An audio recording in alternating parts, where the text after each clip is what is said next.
আসসালামু আলাইকুম রহমতুল্লাহি বারকাত। প্রিয় কাছের মানুষজন, আশা করি সবাই ভালো আছেন। আলহামদুলিল্লাহ, আমিও ভালো আছি। তো একটা বিষয় চিন্তা করলাম খুব গভীরভাবে, এই বিষয়টা নিয়ে কয়েকদিন আমি ভাবছি যে আসলে ব্যাপারটা তো মানে ওইরকমভাবে আগে ভাবছিলাম না। যত দিন না 3-4 দিন যাবৎ কিছু কিছু ভাবনা আসছে, কখনো কখনো ওইভাবে সময় দিই নেই এই ভাবনাটার পিছনে। কিন্তু এখন এই কয়েকটা দিন, লাস্ট কয়েকটা দিন এই জিনিসটা মাথার মধ্যে খুব ঘুরপাক খাচ্ছে। সে বিষয়টা হলো, এই যে নারীদেরকে ইসলাম মানে কেন পর্দা করতে বলছে। আপনারা দেখেন, আমরা জানি যে একমাত্র ইসলামই সর্বপ্রথম নারীকে সম্মানিত করছে, ইজ্জত দিছে, তাদের তাদেরকে প্রায়োরিটি দিছে। আমি জাহিলিয়ার সময় মানে নারীরা একটা পশু পাখির মতো, মানে কেনা বেচার মতো একটা ব্যাপার ছিল। যদিও তখন কৃতদাস, মানুষকে কৃতদাস হিসেবে কেনা বেচা ছিল। তো একটা নারী কতটা অসহায় ছিল।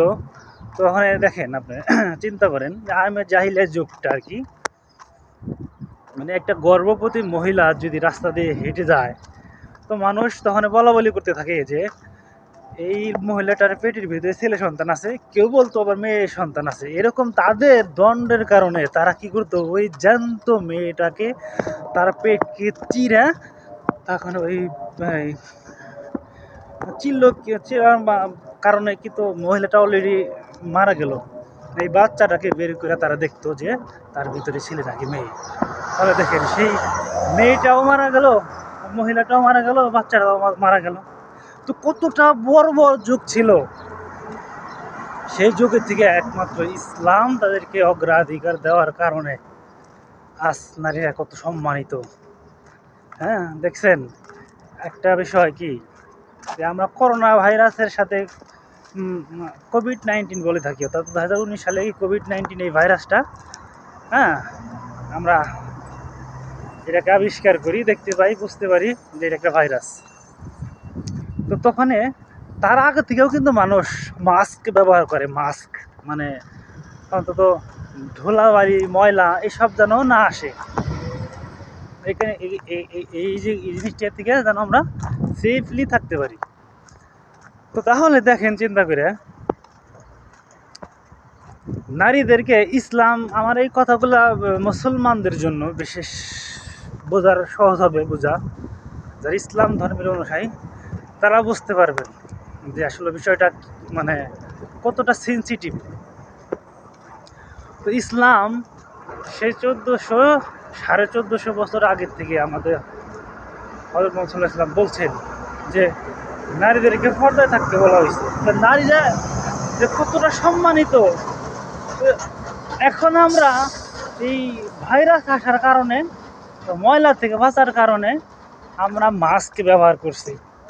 কিন্তু তারও কত আগে থেকে হযরত মুহাম্মদ সাল্লাল্লাহু আলাইহি সাল্লাম নারীদেরকে পর্দায় থাকতে বলছে। আর পর্দার মানে তারা কিন্তু অটোমেটিকলি মাস্ক কিন্তু অটোমেটিকলি হয়ে যাচ্ছে, মাস্ক অটোমেটিকলি হয়ে যাচ্ছে এই পর্দার কারণে। তাহলে দেখেন নারীদেরকে কত ইজ্জত করছে।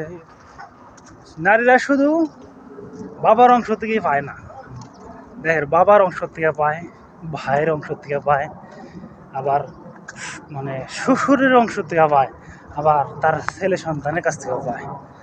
এই জন্য নারীরা কখনোই অবহেলিত না, তারা অসম্মানিত না। নারীরা হচ্ছে সম্মানিত জাতি। আমরা নারীদেরকে সম্মান করব। আর ইসলাম ভালো করে বুঝলে, ইসলামের ভিতরে যেসব বিধানগুলো আছে এগুলো তো আসলে মানুষের উপকারের জন্য। এত মানুষেরকে চাপিয়ে দেওয়া হয় নাই। কারণ 5 ওয়াক্ত নামাজ পড়লে নামাজের মাধ্যমে কিন্তু আমাদের শরীর চর্চা হচ্ছে, নামাজের মাধ্যমে আমাদের শরীর চর্চা হচ্ছে।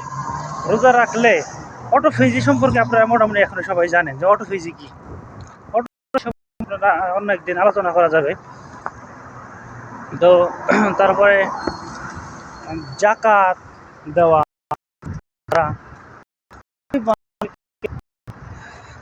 করা, আসলে ইসলাম আমাদের চাপিয়ে দেয় নাই। কিন্তু ইসলামের দিনগুলো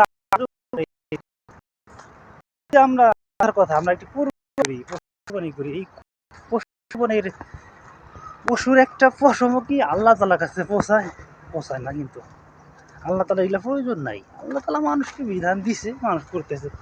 মানুষকে এই বিধান দেওয়ার পরে আল্লাহ তালা তাদের দিলটা দেখে, তার দিলটা আল্লাহ দিকে কতটা আছে সেই জিনিসটা দেখে। কিন্তু আমরা তো অনেক কিছু ছাড় আছে। আল্লাহ তালা আমাদেরকে হেদায়েত দান করুক। কত গুনাহ করে থাকি আমরা। তো হঠাৎ করে বিষয়টা আপনার শেয়ার করা শেষ করলাম। জানি না ক্ষমা পাশে। আসসালামু আলাইকুম রহমতুল্লাহ।